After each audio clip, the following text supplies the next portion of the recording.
Ikhwas sekalian, Zulhijjah ini adalah bulan ke-12. Dia berasal dari kata bahasa Arab, ya. Zu itu artinya adalah pemilik. Kalau di dalam bahasa Indonesia itu zu. Kalau perempuan zatu, gitu ya. Atau sahib, ya, sahibul bait, gitu ya. Itu zu kalau makna lainnya. Dan hijjah itu berasal dari bahasa Arab juga yang artinya haji. Karena bulan Zulhijjah ini identik dengan pelaksanaan ibadah haji. Begitu.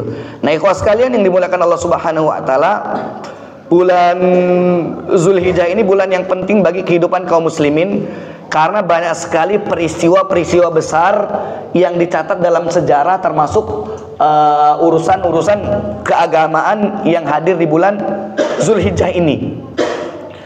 Walaupun nama-namanya juga sudah kita kenal, seperti hari Tarwiyah, hari Arafah, bahkan kemudian Yaum An-Nahr, makna-makna lain, Al-Idul Adha. Karena memang banyak urusan yang penting, sehingga para ulama mengatakan segala amal ibadah ini terhimpun dalam satu bulan yang disebut sebagai Zulhijjah.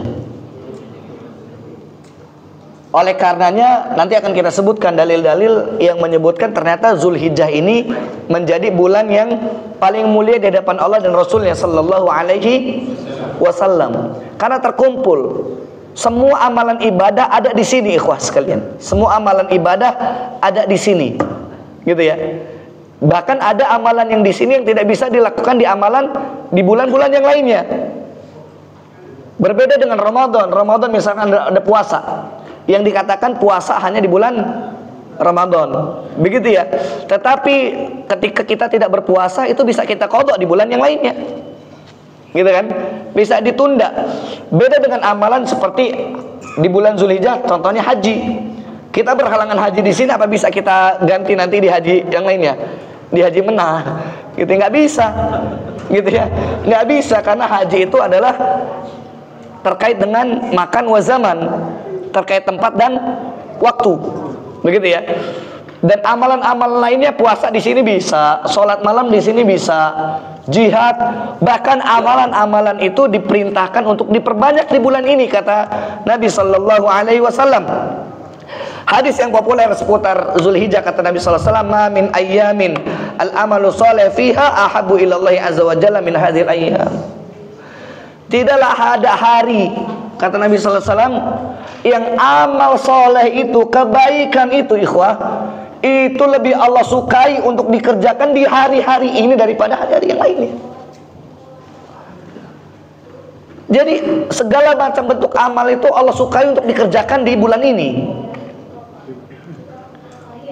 Kita kerjakan saat ini, jangan ditunda-tunda. Kita punya niat kebaikan apa untuk dakwah ini, niat kebaikan apa untuk masyarakat kita, dan seterusnya, maka coba kita kerjakan di hari ini, di hari-hari ini, terutama di 10 hari pertama di bulan Zulhijjah ini. Sampai Nabi Sallallahu Alaihi Wasallam kemudian meneruskan memberikan sebuah penjelasan termasuk yang dimaksud dengan hadil ayyam. Kata Nabi, yakni ayyam al-ashr, yakni 10 hari. Meskipun ada tafsiran yang berbeda, kemudian ditakwil oleh para sahabat, para fuqahanya Nabi Sallallahu Alaihi Wasallam dan para ulama, bahwasanya ayyamul ashr ini kapan? Ada yang mengatakan ayyamul ashr di sini 10 hari terakhir bulan Ramadan. Ada ayyamul ashr di sini yang mengatakan 10 hari pertama bulan Zulhijjah, gitu ya. Banyak tafsirannya, tetapi yang mendekati kebenaran, yang lebih rajih berdasarkan dalil-dalil yang lebih kuat, bahwasanya yang dimaksud dengan ayyamul ashr di sini adalah 10 hari pertama di bulan Zulhijjah. Meskipun 10 hari terakhir di bulan Ramadan juga mulia, tetapi hadis ini berkenaan dengan 10 hari pertama di bulan Zulhijjah. Sampai sahabat mengatakan, "Ya Rasulullah, walal jihadu fisabilillah." Termasuk jihad juga nggak bisa mengalahkan ya Rasulullah, terkait dengan keutamaan bulan ini. Apa kata Nabi sallallahu alaihi wasallam? "Walal jihadu fisabilillah illa rajulun," kecuali seseorang yang kharaja bi nafsihi wa malihi falam yarji min dzalika bi syai'. kecuali ada seseorang yang dia keluar dari rumahnya ikhwah, membawa nyawa dan hartanya, apa yang dia miliki dikeluarkan, walam yarji min dzalika bi syai', tidak ada yang kembali satupun, artinya nyawanya hilang, hartanya habis. Itulah yang bisa menggantikan kemuliaan amal di bulan Zulhijjah. Selain itu tidak ada. Wallahi, antum berinfak nih, harta antum keluarkan di luar Zulhijjah, gitu ya. Ini makna lainnya. Itu nggak ada bandingannya dengan amal yang antum kerjakan di Zulhijjah, kecuali antum infak seluruhnya dan antum juga tewas. Karena syaratnya kharaja bi nafsihi wa malihi. Kalau malnya nggak cukup. Atau nafas saja udah berkorban nyawa, hartanya jangan dong, nanti anak saya, istri saya warisannya apa? Nggak bisa, ikhwah. Ini menunjukkan luar biasa. Sedangkan kita tahu dalam satu hadis Nabi SAW ditanya, ya Rasulullah, wahai Nabi, ayu amalin ahabba ilallah, amal apa yang paling dicintai oleh Allah Subhanahu wa taala? Nabi dalam satu waktu mengatakan al jihadu fi sabilillah. Benar tidak? Jihad itu amalan yang dicintai Allah, amalan terbaik. Tapi dalam konteks disandingkan dengan bulan Zulhijjah, walal jihadu fi sabilillah, termasuk jihad pun tidak bisa mewakili. Maka bulan ini sebenarnya bulan untuk kita mentarqiyah diri kita, menyadarkan diri kita, meningkatkan kapasitas diri kita, ruh kita, amal kita, iman kita, keyakinan kita. Inilah bulan tarbiyah. Kalau saudara-saudara kita yang menunaikan ibadah haji, mereka siap membina mental mereka, membina ruh mereka. Dan hari ini pun sama. Kita yang ada di Indonesia bukan berarti kita ketinggalan momentum, karena hari ini adalah hari terbaik untuk kita memperbanyak amal kita di hadapan Allah Subhanahu wa ta'ala. Walaupun kita tidak boleh mentahdid amal, kata para ulama, mengkhususkan amal hanya di satu waktu. Di Zulhijjah kita semangat, di luar Zulhijjah tidak. Di Ramadan kita baca Quran, sholat malam, di luar Ramadan tidak. Allah tidak suka. Maka kata para ulama, kunu robbaniin walatakun ramadhaniin. Kita sering dengar itu. Jadilah hamba yang robbani, bukan jadi hamba yang ramadhani. Karena Allah yang engkau sembah di bulan Ramadan pun sama dengan Allah yang engkau sembah di bulan selain Ramadan. Artinya semua bulan kita diminta untuk beramal, tetapi ada satu waktu yang di situ dikhususkan oleh Nabi sallallahu alaihi wasallam, yang diperintahkan secara khusus oleh Allah tabaraka wa taala untuk kita memperbanyak amal di situ, menunjukkan ini keutamaan yang luar biasa. Ini menunjukkan keutamaan yang luar biasa, ikhwas sekalian. Maka harus menjadi spirit bagi kita untuk mengoptimalkan hari ini. Ini hari keberapa ini? Ini malam apa? Malam minggu, malam keberapa? Hah? Malam ketiga atau malam kedua? Ikhtilaf ini. 1 Zulhijjah kita hari apa? Hah? Jumat. Yang Jumat dari siapa? Ente orang Saudi. Muhammadiyah. Nanti kita bahas. Nanti saya pengen nyinggung sedikit, ikhwah. Gimana kalau perbedaan antara Indonesia dan Saudi? Bagaimana kita menyikapi secara fikih? Terutama terkait dengan Arafah nanti. Gitu ya, perbedaan. Karena ini sering Indonesia beda-beda ya. Indonesia itu negara yang asik lah. Sering kita itu beda-beda. Tapi ya beda-bedanya kita beda-beda yang santai-santai saja. Jangan baper hidup di Indonesia ya Mas Doni ya. Gitu. Baik, ikhwas sekalian, kalau berdasarkan kalendernya Indonesia ya, insya Allah ini berkaitan dengan malam ini tanggal 1 itu adalah hari Sabtu. Ya, 1 Zulhijjah itu hari Sabtu, berarti ini malam minggu, berarti malam ke-2. Walaupun Saudi sudah melakukan hilal, cek hilal, dan malam ini adalah malam ke-3 versi Saudi, gitu ya. Nah, ada kemungkinan beda nggak nanti kita Idul Adha? Ada, nanti kita lihat, maka kita lihat aja nanti. Kayak Ramadan kemarin aja, Ramadan kali ini pengumumannya paling lama ini. Ingat nggak? Lebaran kemarin. Ya, jadi nyampe sholat isya itu belum ada, masyarakat itu masih bingung, ini lebaran nggak besok? Saya takbiran nggak? Dia mau takbiran izin. Saya takbiran nggak di musola? Mau takbiran takut dimarahin warga sekampung, karena belum ada pengumuman di Kemenak, telat itu kan. Biasanya kan setelah maghrib langsung. Itu Isya baru, mereka habis Isya itu nunggu tarawih atau tidak gitu. Nah tahun ini kita lihat nggak tahu gitu. Nah ikhwas sekalian, itu hadis yang masyhur seputar bulan Zulhijjah. Bagaimana keutamaan bulan Zulhijjah? Banyak sekali. Yang pertama, Zulhijjah itu menjadi salah satu bulan, bahkan satu-satunya bulan ikhwah, kalau hitungan di bulan ya, yang Allah Jalla Jalaluh bersumpah atasnya. Allah tuh sering bersumpah. Sumpah itu dalam bahasa Arabnya qasam. Ya. Ada huruf qasam, yang pernah di pesantren tahu nih, belajar nahwu shorof, ada huruf qasam.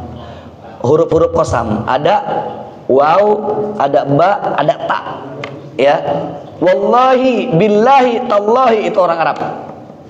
Dan kita sebagai manusia, kita nggak boleh bersumpah kecuali hanya pada Allah. Ini ada masyarakat yang salah nih. Ini perlu diperbaiki. Ada yang sering demi Allah, demi Rasulullah. Tidak boleh. Kalau kita sumpah itu hanya utus untuk Allah. Demi Allah, demi Allah. Tapi kita tidak boleh kita bersumpah kemudian demi Rasulullah. Tapi kalau Allah di dalam Al-Quran itu sumpahnya banyak. Ada demi waktu, demi benda, ya. Wal-lail, wad-duha. Ya kan, ada demi apa namanya, juga selain waktu. Contohnya apa? Hah? Watin, apa lagi? Wazaitun, apa lagi? Waturi sinin, terusin aja tuh. Kan beda-beda itu. Kok berhenti mikirnya panjang? Karena kita tuh ruwet mikirnya, gitu ya. Jangan ruwet Mas Doni. Gitu ya.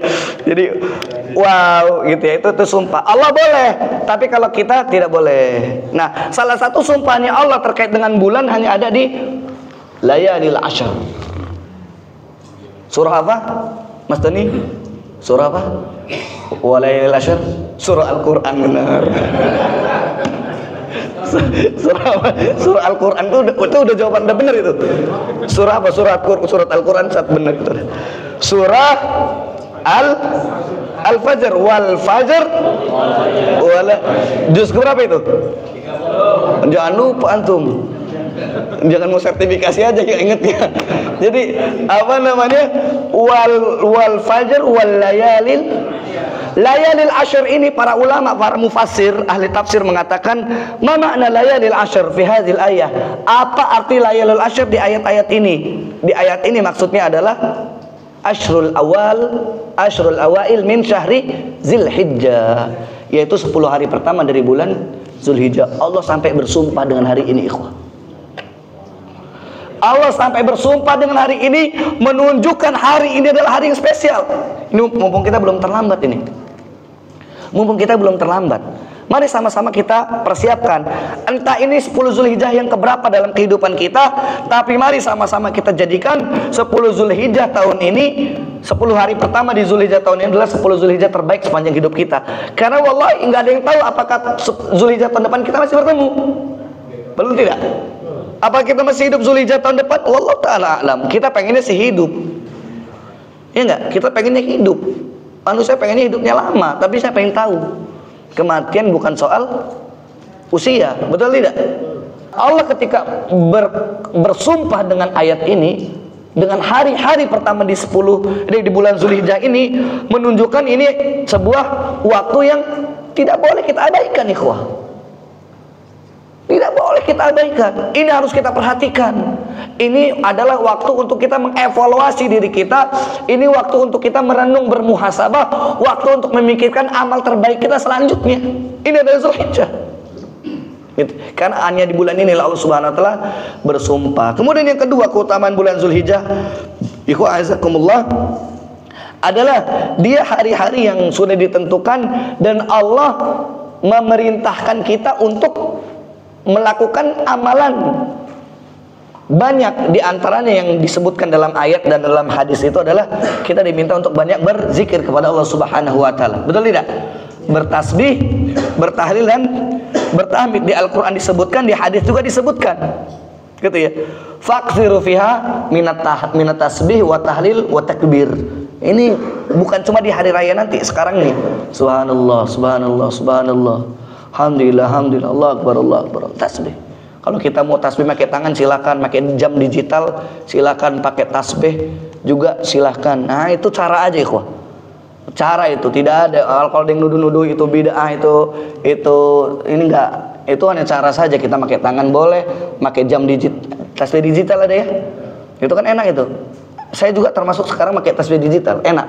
Karena kalau kita pakai tasbih digital, pas mencet kita tahu itu zikir. Jadi latah aja mulutnya, subhanallah, subhanallah, subhanallah. Kita boleh pakai antum pakai tasbih, boleh begitu. Ini memperbanyak di bulan ini, memperbanyak di hari ini.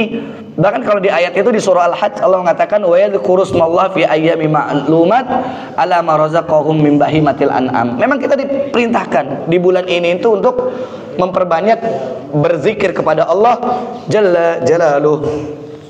Kemudian yang ketiga ikhwas sekalian, di bulan Zulhijjah ini, di antara keutamaan bulan ini yang barangkali langka, ya, langka yang belum tentu ada di bulan lainnya, yaitu Nabi secara khusus. Nabi secara khusus menyebut bulan ini sebagai bulan yang penuh dengan fawail, keutamaan. Afdalu ayyamid dunya ayyamul ashr. Sebaik-baik hari dalam kehidupan dunia itu adalah 10 hari pertama di bulan Zulhijjah. Langsung ditafsirkan oleh Nabi Ashri Zulhijjah. Wa qila wala mithluhunna fi sabilillah. Ya Rasul, enggak ada yang lainnya, jalan lainnya. Wala mithluhunna fi sabilillah illa rajulun aghfara wajhahu fit turab. Illa rajulun aghfara wajhahu fit turab, kecuali seseorang yang wajahnya bermandikan debu. Maksudnya apa? Dikubur dalam keadaan tidak perlu dimandikan, mati syahid. Hanya mati syahid yang bisa menyaingi, menandingi keutamaan amal yang antum kerjakan di bulan Zulhijjah. Jadi ini hari yang sampai disebut oleh Nabi sebagai afdalu ayyamid dunya. Afdali ayyamid dunya, hari yang paling utama di dalam kehidupan dunia. Bukan hari lahir kita, bukan hari terpilihnya Mas Doni, bukan hari pelantikannya Mas Hadi, bukan. Yang terbaik itu apa? Kata Nabi, afdalu ayyamid dunya. Hari terbaik dalam kehidupan dunia itu apa? 10 hari pertama di bulan Zulhijjah. Ketika Allah sudah bersumpah dengan 10 hari pertama Zulhijjah, ketika Nabi telah mengatakan sebagai afdalu ayyamid dunya, apalagi yang harus menyadarkan kita untuk bergerak beramal di bulan ini? Kalau perkataan Allah, perkataan Nabi tidaklah menggerakkan hati kita. Kalau sumpahnya Allah dalam Al-Quran, kalau janjinya Nabi dalam hadisnya tidak menyadarkan kita untuk bergerak di 10 hari pertama ini, apalagi yang harus menyadarkan kita, ikhwan? Apalagi? Begitu bebalnya kita, kalau kita di 10 Zulhijjah ini masih santai. Padahal Allah sudah bersumpah. Sedangkan Nabi mengatakan afdalu ayyamid dunya. Apalagi yang harus menyadarkan kita? Entah apalagi, sedangkan itu puncak. Asdaqul qaul, sebaik-baik, sebenar-benar ucapan itu adalah qaulullah. Benar tidak? Perkataannya Allah. Kalau kepada perkataan Allah saja kita bersikap acuh, atau kepada perkataan Nabi yang dikatakan oleh Allah dalam Al-Quran, ma yantiqu anil hawa in huwa illa wahyun yuha. Nabi itu tidak berbicara dari nafsunya, melainkan segala apa yang diucapkan adalah wahyu yang diwahyukan oleh Allah. Pun tidak menggerakkan hati kita untuk bergerak beramal, apalagi yang harus menyadarkan kita. Apakah nunggu kematian? Apa nunggu sakaratul maut baru kita sadar akan pentingnya amal? Apakah perlu dicabut dulu harta kita semuanya oleh Allah, diwafatkan anggota keluarga kita, baru kita sadar butuh pada Allah Subhanahu wa taala? Maka jangan tunggu situasi yang lain, ikhwas sekalian. Mari sama-sama kita gerakkan hati kita, kita gerakkan pemikiran kita, bahwasanya kita sedikitkan waktu tidur kita. Kita sedikitkan waktu tidur kita dan kita perbanyak waktu amal kita. Kapan kita istirahatnya? Istirahat kita adalah, kata para ulama, ketika kita telah memastikan satu kaki kita menginjakkan surga Allah Subhanahu wa taala. Saat itulah kita istirahat. Di Zulhijjah ini kan ada hari yang disebut sebagai hari Arafah, yang hari mulia, yang dia sebagai penentuan haji. Al-hajju Arafah, kata Nabi. Haji itu adalah Arafah, dan ibadah haji itu tidak akan sah kecuali dia wukuf di Arafah. Pertanyaannya adalah, gimana kalau haji kita beda dengan Saudi tanggalnya? Misalkan 10 Zulhijjah hari Senin, misalkan ya, misal ya, 10 Zulhijjah hari Senin. 9 Zulhijjah berarti hari Ahad. Dan ketika kita tidak sedang berhaji, maka 9 Zulhijjah kita diminta untuk puasa. Benar tidak? Masalahnya hajinya Indonesia 10 Zulhijjahnya Selasa. Antum kapan puasa Arafahnya? Antum Jumat ikuti sana sedang wukuf Arafah, ya? Atau antum hari Senin karena Selasanya 10 Zulhijjah, tapi di Saudi Lebaran. Kira-kira antum Arafahnya kan pernah gitu ya? Nah, saya mau nanya antum gimana? Puasa ini kita simak sejarah ya. Simak sejarah. Puasa ini ya, ini secara tarikh, sejarah dan fikih. Puasa ini dulu dikenal sebagai puasa 9 Zulhijjah, bukan puasa Arafah. Kenapa? Karena syariat puasa 9 Zulhijjah itu lebih dulu daripada syariat ibadah haji yang ada wukuf di Arafah. Kapan puasa 9 Zulhijjah disyariatkan? Tahun 2 Hijriah. Tahun kedua Hijriah itu disyariatkan puasa 9 Zulhijjah. Kapan disyariatkan haji? Ayo Pak Haji. Ayo Pak Haji. Oh, jangan hajinya aja. Ikut sejarahnya dibedah yo. Biar hajinya tuh nih matang. Ayo 10 Zulhijjah. Berapa tahun jaraknya?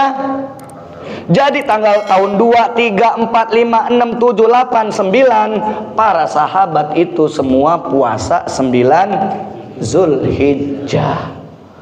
Haji baru tahun ke-10 Nabi melaksanakan haji, ada wukuf di situ. Nabi biasanya puasa, kemudian haji Nabi tanggal 10, maka Nabi di Arafah tidak wukuf. Karena orang yang wukuf tidak puasa. Betul tidak? Betul tidak? Kok yang betul diam ragu? Yang jawab betul angkat tangan. Yang jawab salah angkat tangan. Ente yang enggak angkat tangan apa? Golput. Jadi gitu, yang pertama syariatnya adalah syariat puasa 9 Zulhijjah lebih dulu daripada puasa syariat haji, gitu ya. Nah, kemudian kenapa berubah jadi Arafah? Karena kemudian bertepatan dengan hari wukufnya di Arafah. Kalau haji benar al-hajju Arafah, kalau puasa kita bukan bertepatan dengan Arafah, bertepatan dengan tanggal 9. Nyambung ya? Jadi puasa kita itu bukan bertepatan dengan Arafah. Oh, kan puasa Arafah itu kan sudah wukuf, berarti saya puasanya besok. Besok wukuf di sekitar Arafah, berarti besok saya puasa. Jadi puasanya bukan bertepatan dengan soal wukuf di Arafah, tapi bertepatan dengan tanggal 9. Adapun tanggal 9 masing-masing boleh beda, karena hadisnya mengatakan sumu li ru'yatihi wa aftilu li ru'yatihi. Ini hadis puasa. Fa in gumma alaikum faqdurulah.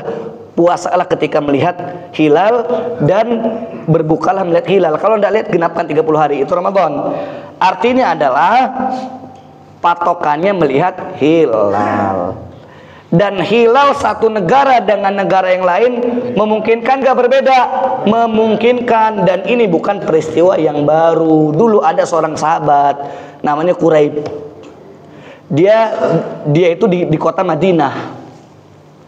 Diperintahkan oleh Ummu Fadl binti Harith untuk berangkat ke Syam.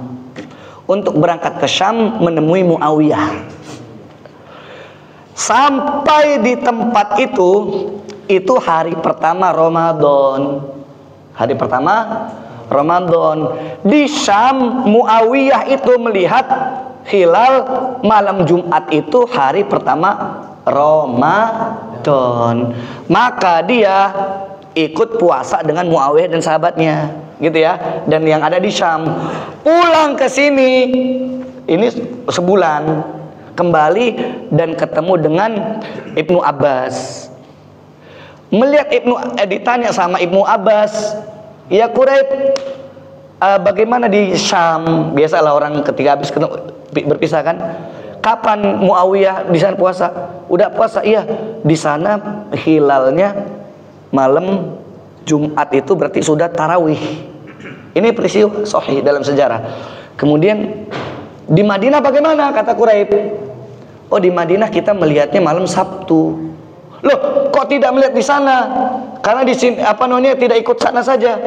Hakadza alamana Rasulullah sallallahu alaihi wasallam, kata Ibnu Abbas, kalimat yang terkenal, beginilah Nabi mengajarkan kami. Maka kemudian berbeda antara Syam dan Madinah puasanya dan lebarannya. Itu di zaman ada fuqaha, ada mufassir Ibnu Abbas. Apalagi kita. Benar tidak? Apalagi kita. Biasa aja lah. Maka caranya kalau saya menyarankan, ini saya ya, dikembalikan ke yang lainnya. Kalau terjadi perbedaan antara Indonesia dan Saudi, ikuti Indonesia. Alasannya apa? Alasannya yang pertama adalah memang melihat peristiwa itu berdasarkan hilal. Dan satu negara itu ya negara kita di Indonesia, hilalnya hilal Indonesia, bukan hilalnya Saudi, apalagi hilalnya Amerika. Beda ya. Jadi kita ini pertama ru'yatul hilal gitu ya. Yang kedua berdasarkan hadis Nabi sallallahu alaihi wasallam, sumu ma'annas, berpuasalah bersama manusia. Oh, kama qala sallallahu alaihi wasallam. Apa maksudnya? Kita itu diminta beribadah bareng masyarakat kita. Dan masyarakat di Indonesia beda dengan sana, yang kita ikuti masyarakat Indonesia. Ini dalil kedua. Dalil yang ketiga, mengikuti ulil amri. Ada keberkahan. Ati Allah, atiul Rasulullah, ulil amri minkum. Yang keempat adalah menjaga persatuan. Jadi tidak meminimalisir khilaf di antara masyarakat. Yang berijtihad biarkan mereka saja. Nyambung tidak? Jadi antum, kita ikuti aja masyarakat kita. Ini kan belajar dari kisahnya Nabi Ibrahim. Nabi Ibrahim itu kawan sekalian, itu sampai berdoa dengan doa yang masyhur, Rabbi habli minas, ya Allah berikanlah aku anak yang soleh. Penantian panjang 80 tahun lebih baru beliau mendapatkan anak. Anda bisa bayangkan ya, antum gimana nih jadi Nabi Ibrahim ya? Antum bayangin 80 tahun lebih mendapatkan anak. Saat anak sudah lucu, apa kata Allah? Falamma balagha ma'ahu sa'ya. Qala, Ibrahim berkata, ya bunayya inni ara fil manami anni adbahuk fanzur maza tara. Ketika anaknya sudah menjadi anak yang lucu, datang perintah Allah untuk disembelih. Antum gimana kira-kira itu? Ibrahim, ya bunayya inni ara fil manami anni adbahuka.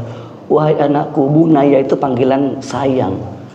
Aku melihat di dalam mimpiku, aku membunuhmu, menyembelihmu. Fanzur maza taro. Bagaimana pendapatmu wahai anakku? Minta pendapat, bos. Sembelih lu urusannya awak. Antum bisa bayangkan, ini parenting dahsyat ini. Antum bisa bayangin, apalagi kita hanya soal sekolah, orang tuanya pengen SDIT, SMPIT, anaknya pengen umum, begini diadu, diskusi, ngobrol dong. Benar tidak? Pengen pesantren, kita pengen pesantren, tapi pesantren bukan satu-satunya solusi. Kalau anaknya memang pengen umum karena jalurnya begini, dia bisa presentasi. Saya pengen begini, udah punya masa depan anaknya kok. Hanya gara-gara itu konflik. Padahal tidak strategis banget. Sedangkan Nabi Ibrahim nyawa, inni ara fil manami anni azbahuka. Aku melihat di dalam mimpiku, aku menyembelih dirimu. Fanzur maza taro. Antum bisa bayangin kalimat itu. Fanzur maza taro. Apa pendapatmu wahai anakku? Wow, Masya Allah. Tapi antum bisa bayangkan nggak? Bayangkan nggak apa jawaban Nabi Ismail? Apa jawaban Ismail? Ya abati fa'al ma tu'mar, satajiduni insyaallah minas sabirin. Wahai ayahku, laksanakan saja apa yang diperintahkan kepadamu. Insya Allah engkau mendapatiku sebagai anak yang sabar. Ya Allah, ya Rabb. Maka dalam ayat selanjutnya apa kata Allah? Qad sadaqta ru'ya ya Ibrahim. Nabi Ibrahim, engkau telah membenarkan mimpimu. Allah bukan pengen menyembelih sesungguhnya, diganti sama Allah dengan hewan. Benar nggak? Di sini hanya bab ketaatan. Kadang memang perintah qiyadah, apalagi perintah Allah itu kadang nggak ada di nggak masuk di akal kita. Tapi ketika qiyadah yang memerintahkan kepada kita resmi, taati saja, karena mereka view-nya itu helikopter view, cara pandangnya itu lebih besar. Dipandangnya itu bukan satu. Lah kita yang mandangnya satu aja enak. Karena di depan kita ini, tapi dia di atasnya A, B, C, D, E. Dia lihat semua pertimbangannya, semua maslahat. Maka ketika kita sebagai prajurit, kita ikuti apa arahannya. Karena nanti ketika kita memimpin, kita juga bersikap yang sama. Karena pemimpin yang baik itu berasal dari prajurit yang baik. Kalau kita menjadi prajurit aja nggak baik, bagaimana kita bisa memimpin yang baik? Nah, ini yang diajarkan dalam kisah Zulhijjah ini, dalam konteks dakwah kita. Ya begini, gitu ya. Mudah-mudahan bermanfaat apa yang saya sampaikan dan menjadi penguat dan harapan kita setelah ini kita bareng-bareng di 10 Zulhijjah, di 10 pertama di Zulhijjah ini kita optimalkan. Kalau bisa khatam Quran 10 hari ini, gitu ya. 3 juz kok Ramadan kita kemarin bisa, benar enggak? Gitu, asal kita masalahnya mau atau enggak. Godaannya kita sendiri yang menggoda, gitu. Masalahnya kita itu seringkali baca Quran itu di waktu luang, tidak meluangkan waktu. Benar nggak? Kalau kita meluangkan waktu khusus Quran kita nggak akan bisa keganggu.